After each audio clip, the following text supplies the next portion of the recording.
नमस्कार, आदाब, सत श्री अकाल, जय भीम, जोहार। मेरा नाम है नवीन कुमार। पश्चिम बंगाल में बीजेपी के साथ बहुत बड़ा खेला हो गया है और खेला हो गया है प्रधानमंत्री नरेंद्र मोदी के साथ, गृह मंत्री अमित शाह के साथ।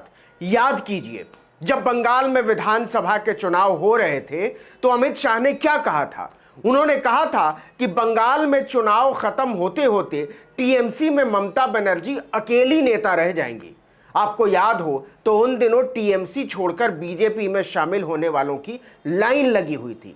वार्ड सदस्य से लेकर विधायक और सांसद तक ममता बनर्जी का साथ छोड़ रहे थे। उनके दोनों सेनापति मुकुल रॉय और शुभेंदु अधिकारी ही मोदी का झंडा उठा चुके थे। लेकिन चुनाव खत्म होने के केवल 150 दिन बाद बंगाल में उल्टा हो गया है। इन 150 दिनों में बीजेपी के विधायक 77 से घटकर 70 रह गए हैं। 2 मई को पश्चिम बंगाल विधानसभा चुनाव के नतीजे आए थे और टीएमसी ने 213 सीटें जीती थी, जबकि बीजेपी को महज 77 सीटों पर जीत मिली थी। लेकिन बीते 5 महीनों में ही बीजेपी के विधायकों की संख्या 77 से घटकर 70 पर आ गई है। पार्टियां तोड़ने में महारत रखने वाली पार्टी में भगदड़ मच गई है और अब ऐसा लग रहा है कि कहीं दिवाली आते आते बीजेपी का दिवाला न निकल जाए। हो सकता है कि 70 का यह आंकड़ा 68 पर आ जाए। बताएंगे कैसे, ज्यादा मुश्किल नहीं है। ये तो जानते ही हैं कि ममता बनर्जी ने भवानीपुर की सीट रिकॉर्ड वोटों से जीती है। 32% गैर बंगाली वोटों के बावजूद बीजेपी का नाम लेवा नहीं बचा भवानीपुर में। देखिए क्या हालत हो गई है बंगाल में बीजेपी की। दल बदल निरोधक कानून के तहत विधायकी गंवा देने के खतरे के बावजूद बिष्णुपुर से जीते बीजेपी विधायक तन्मय घोष टीएमसी में शामिल हो चुके हैं। बागदा से जीते विश्वजीत दास टीएमसी में शामिल हो चुके हैं। कालीगंज से जीतने वाले सोमेन रॉय भी टीएमसी में शामिल हो चुके हैं। मुकुल रॉय तो टीएमसी में शामिल हो ही चुके हैं। बीजेपी के केवल 2 सांसद विधायक बन सके थे, निशित प्रामाणिक और जगन्नाथ सरकार। दोनों ने विधायकी छोड़ दी और संसदीय सीट अपने पास रखी। यही होना भी था। इस तरह से बीजेपी के 6 एमएलए कम हो गए। रायगंज के विधायक बीजेपी से इस्तीफा दे चुके हैं। हालांकि उन्होंने अभी तक किसी पार्टी को ज्वाइन नहीं किया है, लेकिन जानकार बताते हैं कि वो आएंगे तो टीएमसी में ही। इस तरह 150 दिन में बीजेपी के 77 से 70 विधायक रह गए हैं। कहा तो बीजेपी ममता बनर्जी को टीएमसी की इकलौती नेता बता रही थी और कहां बीजेपी का बोरिया बिस्तर बांधने पर आ गई है ममता बनर्जी। और माना जा रहा है कि यही हाल रहा तो दिवाली आते आते बीजेपी के 68 विधायक बच जाएंगे। बताते हैं कैसे। 30 अक्टूबर को पश्चिम बंगाल की 4 और सीटों पर विधानसभा के चुनाव होने हैं।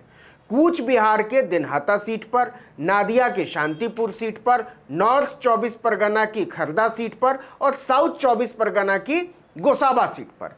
इन सीटों पर होने वाली वोटिंग के नतीजे दिवाली के ठीक 2 दिन पहले यानी 2 नवंबर को आएंगे। इनमें से 2 सीटों पर बीजेपी ने जीत दर्ज की थी, दिनहाटा और शांतिपुर। लेकिन अब हालात वैसे नहीं हैं। मोदी और शाह बंगाल की तरफ देखना भी नहीं चाहते। ऐसे में अगर 30 अक्टूबर को होने वाले उपचुनाव में 4 सीटों पर बीजेपी हार जाती है तो विधानसभा के मुकाबले 2 सीटों का और नुकसान हो जाएगा। मतलब बीजेपी 77 से केवल 68 सीटों पर आ जाएगी। दरअसल टीएमसी अभी से 2024 लोकसभा चुनाव की तैयारी में जोर शोर से लग गई है। ममता इसके पहले बंगाल में बीजेपी की कमर तोड़ना चाहती हैं। 2 नवंबर को आने वाले नतीजे बता देंगे कि बीजेपी लड़ाई में रहना भी चाहती है या नहीं, या अपने आप को बाहर मान चुकी है। दरअसल ममता बनर्जी की नजर दिल्ली पर है। भवानीपुर के उपचुनाव को ही देख लीजिए। कैंपेन के आखिरी दिन बीजेपी के 80 से ज्यादा नेताओं ने एक-एक वार्ड में पहुंच के प्रचार किया। केंद्रीय मंत्री हरदीप सिंह पुरी और स्मृति ईरानी ने भी पूरबिया लोगों को, पंजाबी लोगों को लुभाने में कोई कसर नहीं छोड़ी। लेकिन ममता बनर्जी ने बीजेपी को राजनीति सिखा दी है। विधानसभा में जब बीजेपी मोदी का चेहरा आगे करके राष्ट्रीय मुद्दे उठा रही थी, तब ममता बंगाल की बेटी को मुद्दा बना देती है। और भवानीपुर में जब बीजेपी नली गली के नाम पर वोट मांग रही थी, तब ममता ने पीएम नरेंद्र मोदी और गृह मंत्री अमित शाह को निशाने पर रखा। सीबीआई और ईडी पर सवाल खड़े किए। ममता ने बीजेपी के 80 नेताओं के जवाब में अकेले मोर्चा संभाला और हर चौराहे पर यह कहा कि मोदी शाह इस देश के लिए नासूर हो गए हैं। याद कीजिए, कैंपेन के दौरान ममता बनर्जी ने एक बड़ी महत्वपूर्ण बात कही थी कि भवानीपुर सीट से फिर खेला शुरू हो रहा है और यह खेला केंद्र से बीजेपी को हटाने के साथ ही अब खत्म होगा। इसका मतलब क्या है?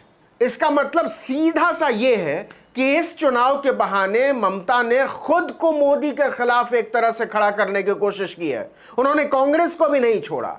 वो असम में पार्टी का विस्तार कर रही हैं, वो त्रिपुरा में पार्टी का विस्तार कर रही हैं, वो गोवा में पार्टी का विस्तार कर रही हैं। कांग्रेस महिला मोर्चा की अध्यक्ष सुष्मिता देव को उन्होंने पार्टी में शामिल करने के केवल 1.5 महीने बाद राज्यसभा भेज दिया। उनकी आक्रामकता देखिए। गोवा में कांग्रेस के एक विधायक को तोड़ लिया। बंगाल में मोदी शाह की जोड़ी को धूल चटाने के बाद ममता बहुत आक्रामक मुद्रा में है और अब उनकी पूरी कोशिश अपने आप को विपक्ष का सबसे बड़ा चेहरा बनाने की है। टीएमसी के लोग बताते हैं कि ममता बनर्जी ने मुकुल रॉय को बीजेपी सफाई अभियान का जिम्मा दिया है आने के बाद, और दिवाली के बाद बंगाल बीजेपी से बड़ी संख्या में कार्यकर्ता और नेता टीएमसी में शामिल होने वाले हैं। मुकुल रॉय ने बंगाल में बीजेपी को खड़ा किया है और पार्टी की नस नस जानते हैं, और उन्हें टारगेट दिया गया है कि 2024 के लोकसभा चुनाव के पहले बीजेपी के बंगाल संगठन को पूरी तरह से खत्म करना है। अभी तो विधायकों का ही बीजेपी छोड़ो अभियान शुरू हुआ है, जल्दी ही सांसदों को शामिल करने की तैयारी है। अभी बंगाल में बीजेपी के 17 सांसद हैं। आसनसोल से सांसद बाबुल सुप्रियो इस्तीफा देकर टीएमसी का दामन थाम चुके हैं। कुछ वरिष्ठ पत्रकारों का कहना है कि अगर टीएमसी ऐसे ही बीजेपी में तोड़फोड़ मचाती रही तो आने वाले दिनों में बंगाल में बीजेपी के सांसदों की संख्या 4-5 पर आते देर नहीं लगेगी। चुनाव हारने के बाद से ही राज्य में बीजेपी की चुनावी गतिविधियां देखिए कि ठप पड़ी हुई हैं। पार्टी के अंदर ही घमासान छिड़ा हुआ है। वहां ना तो बीजेपी के पास कोई बहुत बड़ा चेहरा है और ना ही सड़क पर उतरने का दमखम बचा है, जबकि भ्रष्टाचार अभी भी बंगाल में बहुत बड़ा मुद्दा बना हुआ है। अब बंगाल में विधानसभा के चुनाव 2026 में होंगे, लेकिन इसके पहले 2024 का लोकसभा चुनाव होना है, और 2026 में क्या होगा यह 2024 में तय हो जाएगा। इसीलिए ममता का सारा ध्यान 2024 की लड़ाई पर है। 2024 में अभी 4 साल बचा है और ममता की पूरी कोशिश इस बात पर है कि वो मोदी के मुकाबले विपक्ष के नेता के तौर पर अपने आप को स्थापित कर सकें। अब आगे आगे देखिए होता है क्या। इस वीडियो में इतना ही, लेकिन अगर आपने आर्टिकल 19 इंडिया को अब तक सब्सक्राइब नहीं किया तो फौरन कर लीजिए। यूट्यूब पर देख रहे हैं तो सब्सक्राइब, और अगर फेसबुक पर देख रहे हैं तो हमारे पेज पर जाइए, लाइक कीजिए और फॉलो कीजिए। यूट्यूब पर देख रहे हैं तब भी फेसबुक पर जाइए और लाइक और फॉलो कर दीजिए। इसमें कोई हर्ज नहीं है, कोई नुकसान नहीं है। नमस्कार।